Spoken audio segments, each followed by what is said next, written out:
Hello there, I'm Dave and I'm Good and Geeky and we're in Affinity Designer. And today what I'm going to do is I'm going to have a look at a book and put in some text onto the pages here so it looks like it's following the shape of the way the pages are folded out. So let's have a look and see how we do that.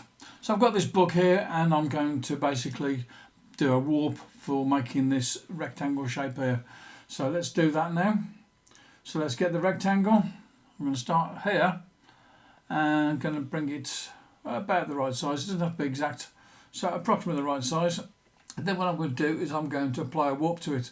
So I've got that selected. I'm going to the layer menu and put a warp group on it. And the warp group I want is a quad. Okay, so now what I'm going to do is I'm going to get this here. I'm going to put it onto that corner there. And I'm going to get this one down the bottom here. And in fact what I need to do is I need to put a curve into the bottom of it. So let's grab that and put that curve in there first of all. So I'll get the curve there. And then this here, I'm going to have to bring this down so that it follows that there, and go back to this corner here and bring it up so that it follows the curve. If you do this with without a fill in there, you probably find it a bit easier, but for some reason I can't see what's underneath this here, but it doesn't really matter. So now I want to get this bit here, I'm going to bring this down and put it into this corner here. And then to get this line to be as straight as possible, I'm going to bring that across there. So it goes along the line and then do the same with this here. So that's looking fairly straight now. Now what I'm going to do is I'm going to bring this and I'll put it onto the corner of the book. And it's a bit difficult to see where the page is here, but I think it's about, let's see. So I think it's about there, let's say. Okay, so we've got that there, and then I'm going to bring this up the top here, get this and bring that to try and follow that curve. So that's following the curve. Now I've got to straighten this line over on the left hand side. So if I bring that and put it sort of where I can kind of just about see the line there, then grab that corner there and do the same for this here. And if I put it onto the line there and the other line is about right, let's get that there. So I put that onto the line as well and we get a straight line there. Okay, that's looking fairly good. And to get this one here, and I've got to bring this down just a wee bit, I think. Let's bring that down to there, and then get this one here and take that up a bit. And I think it's getting to the shape that we want it now. So that's great. Now what I want to do is I want to put a text into there. Okay, so let's get a bit of frame text tool, and I'll make a frame for this. Just make it about the right size, and then I'm going to put some text into this. So let's bring up Breakcast. I'm going to do Command Space and CLP to get the clipboard history, and I'm going to grab something from there. And then what I'm going to do is just going to bring this out of here. So let's just put it to one side, and I'm going to delete some of this text off the bottom of this here because I've got too much text in there. And I'll bring it down to, let's delete that there. Okay, so delete that there. And change the size of this here. Okay, so that's lovely. Now what I want to do is I'll put that onto this side of the page here. And to do that, I've got to just drag it across. It's already in this warp group. If I'd make this text shape here and it was outside the warp group, then I would actually have to bring it in. So let's just take it out of there, just to show what I mean there. So I've got that outside the group there, look. So that's just standard sort of text without any warping going onto it. That a bit wider. And now what I need to do is I need to put that into the warp group and above the rectangle. So let's put that there. Zoom in a bit to this here. So I'll hold down the Option key, move the mouse there and get it in. So basically I've got to put it into the right spot here so it fits within the page. I can do that just by grabbing these handles here. I can move that across that wee bit there, look. And also I can change the text size to make it fit into the space a bit better as well. So let's do that now. Let's go from 14 point to, let's say, 13 point, 12 point.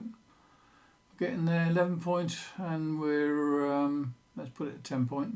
Okay, so not looking too bad at all. It's sort of following the shape of that there. Maybe I need to just bring that across that way a little bit there.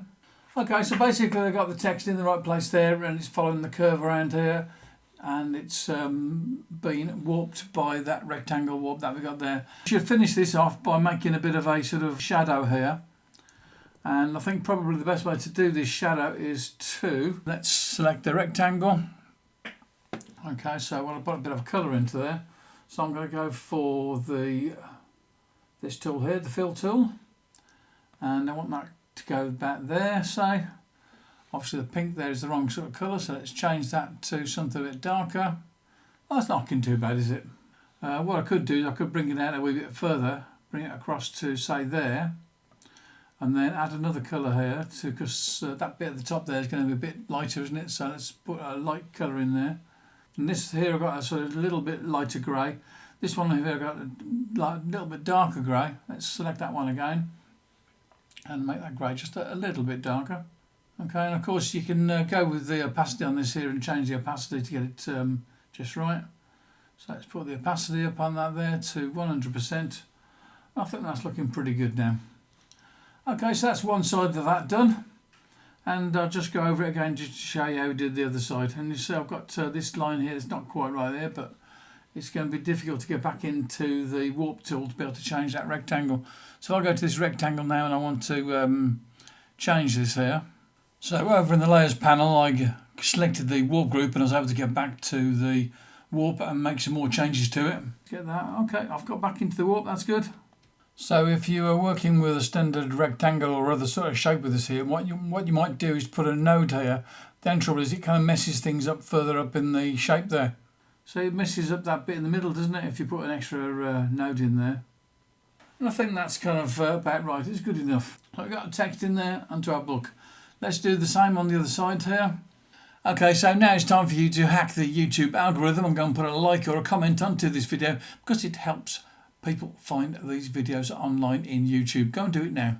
Thanks. So I'm going to put in another rectangle to do a warp with.